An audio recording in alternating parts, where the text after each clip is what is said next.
Z நேயர்கள் அனைவருக்கும் வணக்கம். தஞ்சாவூர் மாநகராட்சியில விசிகா சார்பில் ஒரு சாலை மறியல் போராட்டம் நடந்தது. அந்த போராட்டத்துல அந்த வழியாக பயணித்து வந்த ஒரு இளைஞனுக்கும் காவல்துறைக்கும் மோதல் ஏற்பட்டு அந்த இளைஞனின் மீது 6 வழக்குகள் பதிவு செய்யப்பட்டு அந்த இளைஞரை புடிச்சு இழுத்துட்டு போனது அந்த காணொலிகள்லாம் நீங்க பார்த்திருப்பீங்க. அதை பற்றி விளக்கமாக பார்க்க வேண்டிய ஒரு தேவை இருக்கிறது. ஏனென்றால் இந்த காவல்துறையினுடைய அராஜகத்தால், இந்த காவல்துறையினுடைய ஒரு அதிகார துணியினால பல பேர் பாதிக்கப்பட்டிருக்காங்க. அதுல நானும் ஒருவன் அப்படின்னு கூட சொல்லலாம். அதனாலதான் இதை நம்ம பேசாம கடந்து போய்விட முடியாது. நீங்க ஒவ்வொருவரும் ஏதோ ஒரு இடத்தில் இந்த காவல்துறையினுடைய அத்துமீறல்ல நீங்க பாதிக்கப்பட்டிருப்பீங்க. புரியுதுங்களா? அதனால இதை நம்ம பேசியாக வேண்டும். மக்களிடம் இதை எடுத்து சொல்ல வேண்டிய ஒரு தேவை நம்மிடம் இருக்கிறது. அதை பற்றி தான் இந்த காணொலியில நாம இன்றைக்கு பார்க்க போகிறோம். இது வரைக்கும் நம்ம யூடியூப் சேனலை நீங்க சப்ஸ்கிரைப் பண்ணாம இருந்திருந்தா மறக்காம சப்ஸ்கிரைப் பண்ணுங்க. அப்படியே பக்கத்துல அந்த பெல் சிம்பலையும் கிளிக் பண்ணிட்டீங்கன்னா நாம போடக்கூடிய வீடியோக்கள் உடனடியாக உங்களை சேரும். தஞ்சாவூர் மாநகராட்சியில 17ஆம் தேதி, அதாவது திருமாவளவன் அவர்களுடைய பிறந்த நாள் அன்றைக்கு தான் தமிழ் தேசிய மாநாடுன்னு சொல்லிட்டு உளுந்தூர்பேட்டையில ஒரு மாநாடு வைக்கிறாங்க. அதற்கு தமிழ்நாட்டிலிருந்து பல இடங்களிலிருந்து விடுதலை சிறுத்தைகள் கட்சியினர் எல்லா இடங்களிலும் பேனர் வச்சிருந்தாங்க. அந்த நிகழ்ச்சிக்காக எல்லாரும் வண்டி பிடிச்சிட்டு உளுந்தூர்பேட்டைக்கு வந்திருந்தாங்க. அந்த மாநாடு ஒரு மிகப்பெரிய சொதப்பலை ஏற்படுத்தி திருமா அவர்களையே கொண்டிருப்பார்கள் விட்டிருந்தா அந்த அளவு கொண்டு போய் விட்டாங்க. ஏற்கனவே ஒரு தற்கொலை கூட்டம் தான் தமிழ்நாட்டை சீரழிச்சுக்கிட்டு இருக்கு. இப்ப இப்படி ஒரு கும்பல் புதுசாக கிளம்பி இருக்கிறது. திருமாவளவன் அவர்கள் கொஞ்சம் அசந்திருந்தா திருமாவளவன் அவர்களுடைய உயிரையே இந்த சோழியை முடிச்சு விட்டுருப்பாங்க விசிகாவினர். அந்த அளவிற்கு கூட்டத்தை ஒரு ஆர்கனைஸ்டா ஒரு கூட்டம் இல்லாம அந்த இடத்துல பேச்சே முடிக்காம மாநாட்டையே பாதியிலே முடிச்சுட்டு 3 தீர்மானங்களை மட்டும் இயற்றி விட்டு திருமாவளவனும் கிளம்பி விட்டார். அந்த வீடியோக்களையும் காணொலியிலையும் பார்த்திருப்பீங்க. அப்படிதான் இந்த மாநாட்டுக்காக தஞ்சாவூர் மாநகராட்சியில அங்க இருக்கக்கூடிய விடுதலை சிறுத்தைகள் கட்சியெல்லாம் என்ன பண்ணாங்கன்னா தஞ்சாவூர் மாநகராட்சியை சுத்தியும் பேனர் வச்சிருந்திருக்காங்க. சில இடங்கள்ல இவர்கள் அனுமதி வாங்காம பேனர் வச்சிருந்திருக்காங்க. அதை அந்த தஞ்சாவூர் மாநகராட்சி நிர்வாகிகள் என்ன பண்ணிருக்காங்கன்னா வண்டியை எடுத்துட்டு போயிட்டு அனுமதி இல்லாமல் எங்கெல்லாம் பேனர் வச்சாங்களோ அந்த பேனர் எல்லாம் கழட்டி எடுத்துட்டு போயிருக்காங்க. இதை கண்டித்து அந்த தஞ்சாவூர் மாநகராட்சியில் இருக்கக்கூடிய விசிகா நிர்வாகிகள் அத்தனை பேர் என்ன பண்றாங்கன்னாக்க நான் நெடுஞ்சாலை மடிக்கிறாங்க, மடிச்சு சாலை மறியல் பண்றாங்க. அப்போ எல்லா வண்டிகளும் பின்னாடி நின்றுகிட்டு இருக்கு. அப்ப அதுல ஆகாஷ் என்ற ஒரு இளைஞன் மட்டும் ஏங்க எனக்கு வழி விடுங்க நான் போறேன் அப்படின்னு வாக்குவாதம் பண்ணியிருக்கான். ஏங்க எனக்கு வழி விடுங்க நான் அப்படி போறேன் அப்படின்னு வாக்குவாதம் பண்ணோடனே விசிகாவினருக்கும் இந்த தம்பிக்கும் தான் வாக்குவாதம் நடந்துட்டு இருக்கு. அந்த நேரத்துல எஸ்எஸ்ஐ ஒருத்தர், அதாவது ஸ்பெஷல் சப் இன்ஸ்பெக்டர், அவர் என்ன பண்றாருனாக்க அவர் இந்த பையனை மரியாதை குறைவா ஏய் என்னடா பேசுற அப்படின்னு அவரும் இவரும் பேச அது வார்த்தைய கைகளை பாவி இவர் 2-3 முறை இப்படி கையை நோங்குறாரு. ஆனா அடிக்கல. அப்புறம் 2 பேருக்குள்ள வாக்குவாதம் ஆகி இவர் ஒரு அரைஞ்சிட்டாரு. இவர் அடிச்ச உடனே அந்த பையனும் ஒரு அடி அடிச்சுட்டான். புரியலாம்? அந்த பையனும் ஒரு அடி அடிச்சுட்டான். இதுல இன்னொரு விஷயமும் பார்க்க வேண்டியிருக்கு. விசிகா போராட்டம் உடனே அதுல அந்த இளைஞர் துணிச்சலாக ஏங்க வழி விடுங்க நான் போறேன் அப்படின்ற பேசுறாருன்னா இதே பேச்ச பாமகவினுடைய கூட்டத்திலேயோ அல்லது திமுகவினுடைய சாலை மறியல் போராட்டத்திலேயோ அல்லது அதிமுகவினுடைய சாலை மறியல் போராட்டத்திலேயோ இந்த மாதிரி இவங்களால பேசிட முடியுமா?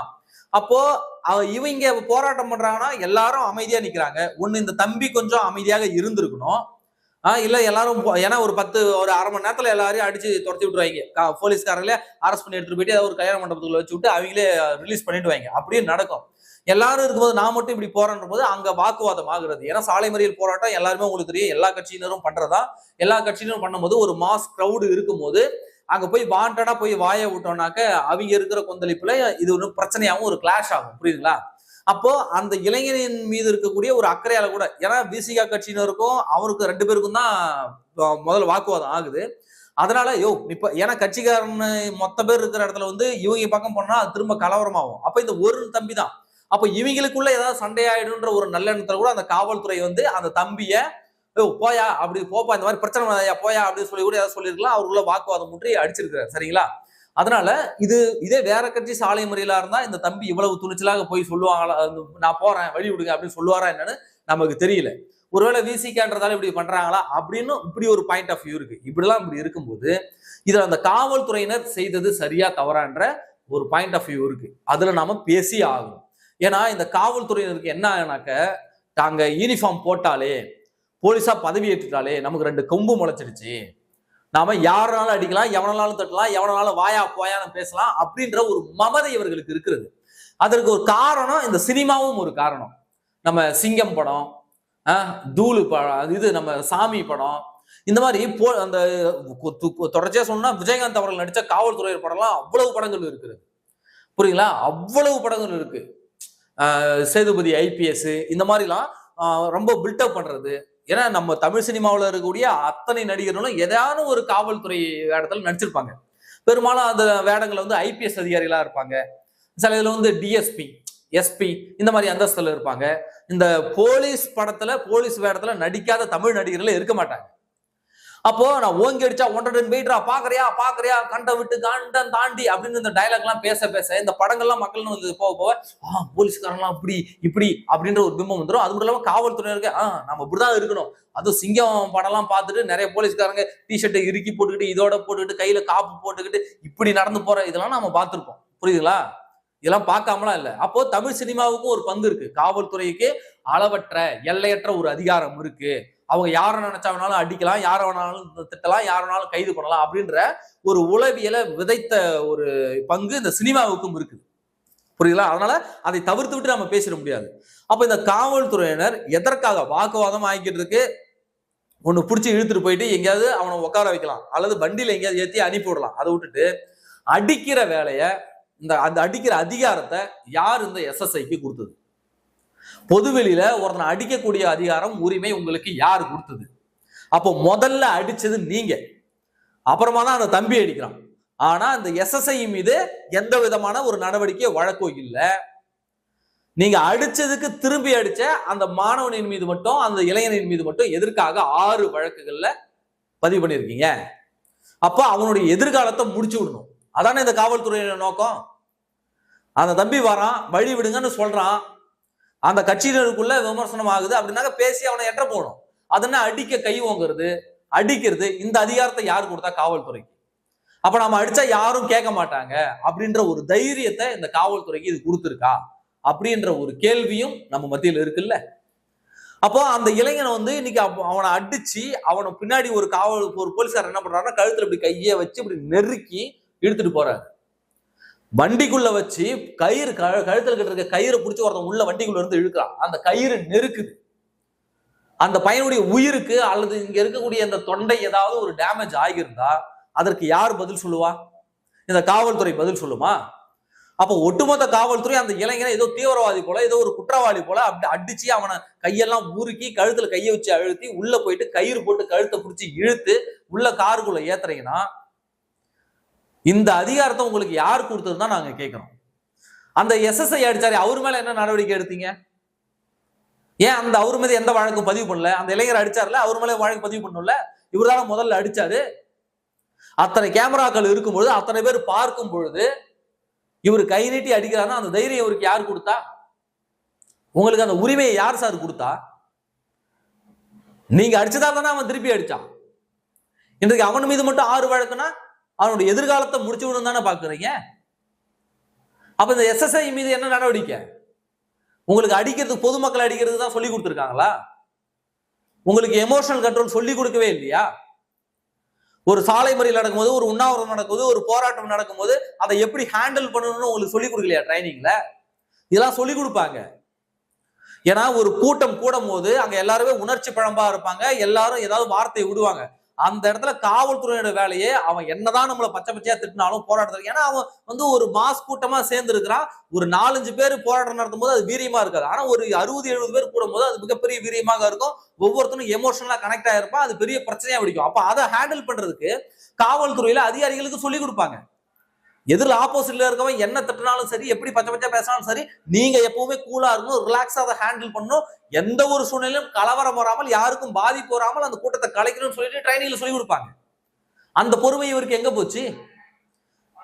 அந்த ஒரு இளைஞன் மீது அவ்வளவு வன்முறையை அத்தனை காவல்துறை சேர்ந்து கொடுப்பதற்கான காரணம் என்ன? இன்னைக்கு அந்த இளைஞனுடைய வாழ்க்கை என்ன வருது? 6 வழக்கு போட்டு வச்சிருக்கீங்களே. இப்ப அவன் கோர்ட்டு கேஸுக்கு அலைஞ்சிட்டு இருக்கணும், மாசம் மாசம் வயதா வாங்கிட்டு அலைஞ்சிட்டு இருக்கணும், அப்படிதானே? அப்ப அவனை முதலில் அடித்த அந்த எஸ்எஸ்ஐயின் மீது என்ன நடவடிக்கை கொடுத்தீங்க?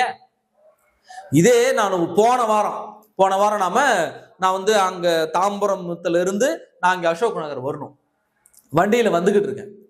கரெக்டா குரோம்பேட்டை பிரிட்ஜு கிட்ட எனக்கு முன்னாடி ஒரு 2 வீலர் போகுது, அவனுக்கு முன்னாடி ஒரு ஆட்டோ போகுது, அவனுக்கு பின்னாடி நான் வரேன், எனக்கு பின்னாடி ஒரு வண்டி வருது. அந்த ஆட்டோ கொஞ்சம் வளைஞ்சதால அந்த ஆட்டோக்கு பின்னாடி போன 2 வீலரும் இப்படி வளையறான். அவன் வளைஞ்சதால வேற வழியே இல்லாம நானும் வளைஞ்சுதான், நானும் வளைஞ்சேன். அதுக்கு எனக்கு பின்னாடி வந்த ஒருத்தவன் அவன் மரியாதை இல்லாம, ஏய் என்னடா இப்படி ஓட்டுற வண்டிய, இப்படிதான் வளைச்சு ஓட்டுவியா அப்படின்னா, யோ நீ யாரு முதல்ல, மரியாதை கொடுத்து பேசு அப்படின்னு நான் சொன்னேன். என்ன திமிரா பேசுற அப்படின்னா, அப்புறம் வண்டியை ஓரங்கட்டுன்னா நானும் வண்டியை ஓரங்கட்டினேன். நின்னாரு, அவரு நின்னாரு. நின்னு என்ன ஓவரா பேசுற, எதுக்கு வண்டியை திருப்பின, ஆனா முன்னாடி போனா வண்டியை திருப்பினா, அவனுக்கு பின்னாடி வந்த வண்டி திருப்பிட்டு எனக்கு வேற வழி இல்லை, நானும் திருப்பிடுனேன், நீ பிரேக் போட்டு நிக்க வேண்டியதானே அப்படின்னா. ஏன் இப்படி சொல்றீங்க, எனக்கு பின்னாடி வந்த நீங்களும் பிரேக் போட்டு நிக்க வேண்டியதானே, நீங்க மட்டும் எதுக்கு வளைஞ்சீங்க அப்படின்னு நான் கேட்ட உடனே அதுக்கு அவன்கிட்ட பதில் கிடையாது. இப்ப நான் ஒருவேளை சடன் பிரேக் போட்டிருந்தா என் பின்னாடி அவனாவது வந்து மோதி இருப்பான். யாரும் மோதக்கூடாதுன்னு சொல்லி நான் வளைஞ்சேன். அப்ப அந்த பின்னாடி வந்தவனும் அவனும் வந்து என் மேல மோதக்கூடாதுன்னு சொல்லி தானே அவனும் வளைஞ்சான். ஒருவேளை எனக்கு பிரேக் போட்டு நிக்க சொன்னா அவன் பிரேக் போட்டு நின்று தானே அவனுக்கு தெரிஞ்சிருக்கும். அப்போ வார்த்தை இப்படி வாக்குவாதம் ஆகும்போது அவருக்கு எனக்கு நான் யார் தெரியுமா அப்படின்னு கேட்டான். யாரா நீ அப்படின்னு கேட்டேன். நான் எஸ்ஐயா இருக்கிறேன், நான் எஸ்ஐ, என்கிட்டே இது காட்டுறேன். அப்புறமா தான் பார்த்தா தான் தெரியுது காலில் ஷூ போட்டிருக்காரு, பின்னாடி பார்த்தா வண்டியில போலீஸ்னு எழுதிருக்கு. அவர் யூனிஃபார்ம் எல்லாம் போட்டுருல. அதுக்குதான் நான் சொன்னேன், நீ எஸ்ஐயா இருந்தா எனக்குன்னா சார், நீ யாராவனாலும் இருந்துட்டு போங்க, மரியாதை கொடுத்தாதான் மரியாதை கொடுப்பா அப்படின்னு. அப்படி வண்டி சாவியை பிடுங்க வராரு. நான் அப்படியே பிடிச்சி அவர் கையை பிடிச்சி இப்படி தள்ளி விட்டேன். என் வண்டி சாவி பிடுங்க, நீ யாரு அப்படின்னு கேட்டேன். புரியுங்களா, என் வண்டி சாவி பிடுங்க, நீ யாரு அப்படின்னு கேட்கறப்போ அவருக்கு எனக்கும் வார்த்தை முதலாயிடுச்சு. அப்புறம் யோ போயா, உனக்கு தான் வேலை இல்லை, எனக்கு தான் வேலை இல்லைன்னு சொல்லிட்டு நான் மட்டும் வண்டி எடுத்துட்டே வந்தேன். பின்னாடியே விரட்டிட்டு வந்தாரு. எது இந்த பல்லாவரம் பிரிட்ஜ் வரைக்கும் பின்னாடி விரட்டிட்டு வந்தாரு. எதுக்கே வர, போய் வேலையை பாரு, எனக்கு வேலை இருக்கான்னு சொல்லிட்டு நான் மட்டும் வண்டி ஓட்டிட்டு வந்துட்டேன். அப்போ நடு ரோட்ல சென்னை டிராபிக் எல்லாருக்குமே தெரியும், வண்டி எப்படி போகும்னு எல்லாருக்குமே தெரியும். இவர் கொஞ்சம் வளைஞ்சிட்டாராம், நான் கொஞ்சம் வண்டியை வளைச்சிட்டேன்னா அதுக்காக பிரச்சனை பண்ணி நான் யார் தெரியுமா, நான் எஸ்ஐ அப்படின்னு மிரட்டுறானா. யார் இந்த அதிகாரம் கொடுத்தது உனக்கு? என் வண்டி சாவியை பிடுங்க வர அதிகாரத்தை உனக்கு யாரு கொடுத்தது? பொதுவெளியில எப்படி என்ன நீ மிரட்டுவ? எப்படி மிரட்டுவ? சிம்பிளா ஒரு வார்த்தை சொல்லலாம், தம்பி பார்த்து ஓட்டுப்பான்னு. அவரு பெரிய மனுஷனா இருந்தா, அவர் நல்ல அதிகாரியா இருந்தா, தம்பி பார்த்து போப்பா, இந்த மாதிரி ஓட்டாதப்பா அப்படின்னு ஒரே வார்த்தை சொல்லி முடிச்சிருக்கலாம். அந்த எடுத்தோன்னே ஏய் என்னடா அப்படி வண்டி ஓட்டுற, அந்த மிரட்டுற துணி உங்களுக்கு எவன்டா கொடுத்தான்? அந்த அதிகாரத்தை யாரு கொடுத்தா உங்களுக்கு? அவ்வளவு தெனாவிட்டு. அப்புறம் வந்து போட்டோ எடுக்கிறாராம். போட்டோ எடுத்துட்டு இப்ப பாரு உன் மேல கம்ப்ளைண்ட் வரும் பாரு, இன்னும் கொஞ்ச நேரம் இங்க நில்லு, ஸ்டேஷன்ல தான் ஆள் வராங்க பாரு, அப்படி இப்படின்னா கதை விடலாம். நீ யாராவனா இருந்துக்கோ, போட்டோ எடுத்துக்கோ, வண்டி கூட போட்டோ எடுத்துக்கோ, எஃப்ஐஆர் போடுறியா போட்டுக்கோ, போட்டு என் வீட்டுக்கு அனுப்புறான்னு சொல்லிட்டு நான் மாட்டு கிளம்பி வந்துட்டே இருந்தேன். அப்போ தமிழ்நாடு முழுக்க இந்த காவல்துறையினர் இதே மைண்ட் செட் தான் இருக்காங்க. எவனாவது இழிச்ச வாயனா இருந்தாக்க அவங்ககிட்ட சண்டைக்கு போறது, அவனை போட்டு அடிக்கிறது. ஏன் இதே பணக்கார வீட்டு பிள்ளைங்களோட வண்டியை நிறுத்தி பாருங்க, ரோட்ல பெரும்பாலும் பாருங்களேன், ஸ்பிளண்டர் பிளஸ் போலீஸார நிறுத்துவாங்க, டிராபிக் போலீஸ் பாருங்க ஸ்பிளண்டர் பிளஸ் நிறுத்துவாங்க, டிவிஎஸ் 50 நிறுத்துவாங்க, அந்த பழைய மாடல் வண்டியெல்லாம் நிறுத்துவாங்க. ஏன்னா அவங்களுக்கு தெரியும் இதுக்கு இன்சூரன்ஸ் இருக்காது, லைசன்ஸ் இருக்காது, காசு கறக்கலாம் அப்படின்னு. ஆனா ஒரு லெவலுக்கு மேல, சும்மா இந்த 1 லட்ச ரூபாய்க்கு மேல இருக்க வண்டியை இந்த போலீஸார நிறுத்தவே மாட்டாங்க. அதே மாதிரிதான் காருலயும் சுசுகி ஸ்விஃப்ட், அப்புறம் அந்த டாடா பஞ்சு, இது மாதிரி ஒரு 10 லட்ச ரூபாய்க்கு கீழே இருக்கக்கூடிய கார் எல்லாத்தையும் போலீஸார் நிறுத்துவாங்க. 10 லட்ச ரூபாய்க்கு மேல இருக்கக்கூடிய விலை உயர்ந்த கார்களை போலீஸாரை என்னைக்குமே நிறுத்த மாட்டாங்க. ஏன்னா அந்த ரேட்டுக்கு மேல வாங்குறவங்கலாம் கொஞ்சம் அப்பர் மிடில் கிளாஸா இருப்பாங்க. ஒண்ணு பொலிட்டிக்கல்ல இருக்கவங்க கூட கான்டாக்ட்ல இருப்பாங்க, அல்லது அதிகாரிகள், அரசு அதிகாரிகள் கூட கான்டாக்ட்ல இருக்கக்கூடிய நபர்களாக இருப்பாங்க. அப்ப நமக்கு எதுக்கு வம்புன்னு சொல்லிட்டு இந்த மாதிரி இந்த கார்கள் விஷயத்திலும் சரி, பைக் விஷயத்திலும் சரி, இந்த மாதிரி ஒரு பிரிவை பயன்படுத்தி இவங்க வந்து காசு வசூல் பண்ணக்கூடிய வேலையை செஞ்சுட்டு இருக்காங்க. இதெல்லாம் அதிகாரத்தினுடைய திமிரு.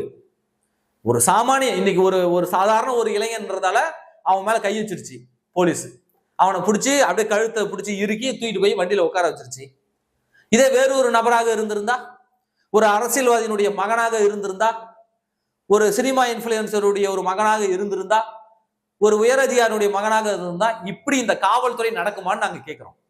அப்போ முதல்ல இந்த காவல்துறையை அவனுடைய புத்தியை கொஞ்சம் மாத்திக்கங்க. அக்யூஸ்ட் கிட்ட எப்படி நடந்துக்கணும், பொதுமக்கள் கிட்ட எப்படி நடந்துக்கணும், கொஞ்சம் பாடம் கத்துக்குங்க. உங்க மேல தப்பு இருக்குன்னா ஆமா தம்பி தப்பு, 2 பேரும் சமரசமாயிக்கலாம் சொல்லிட்டு போங்க. அதை விட்டுட்டு இவன் மேல மட்டும் 6 வழக்கு இந்த இளைஞர் இருக்குது, அப்ப அவனுடைய வாழ்க்கையை சீரழிக்கணும். உங்களுக்கு எல்லாம் தெரியும், ஒரு 2 வருஷத்துக்கு முன்னாடி திமுக ஆட்சியில ஒரு போலீஸ்காரர் என்ன பண்ணாங்கன்னாக்க, வண்டியில போயிட்டு இருக்காரு, பஸ்ல போயிட்டு இருக்காரு, அவரு டிக்கெட் எடுக்கல, கண்ட்ராக்டருக்கும் அந்த போலீஸ்காரருக்கும் பிரச்சனை ஆகுது. டிக்கெட் எடுன்னு கண்ட்ராக்டர் சொல்றாரு, கவர்மெண்ட் பஸ் தான். அவரு நான் டிக்கெட் எடுக்கலையா, நான் அந்த மாதிரி கேஸ் விஷயமா போறேன் அப்படின்னு அந்த போலீஸ்காரர் சொல்றாரு. 2 பேருக்கும் பிரச்சனை ஆகுது. அந்த கண்ட்ராக்டர் என்ன பண்ணா, அவரை வீடியோ எடுத்து அதை சோசியல் மீடியாவில் போடுறாரு, ரொம்ப பெரிய வைரலா போயிட்டு 2 பேரும் மாத்தி மாத்தி திட்டிக்கிறாங்க. அப்போ அந்த இடத்துல அந்த காவல்துறை அசிங்கப்படுறாங்க. உடனே இந்த போக்குவரத்து காவல்துறை என்ன பண்ணுதுன்னா, எங்கெங்கெல்லாம் கவர்மெண்ட் பஸ் பாக்குறாங்களோ அங்கெல்லாம் நிறுத்தி ஃபைன் போட ஆரம்பிச்சிட்டாங்க.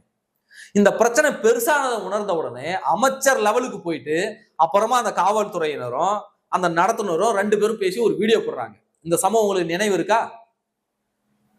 புரியுங்களா? 2 பேருமே பழி வாங்கிக்கிறாங்க.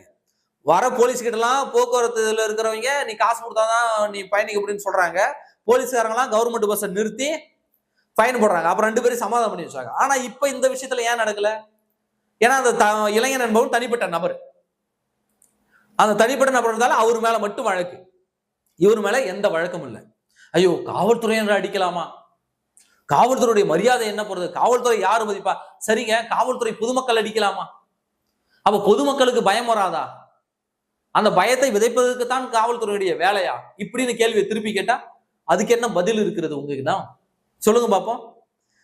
அப்போ அந்த இளைஞன் மீது இன்றைக்கு 6 வழக்கு போடுறோம்னா முதலமைச்சர் அவர்கள் உடனடியாக அந்த வழக்குகளை திரும்ப பெறணும்.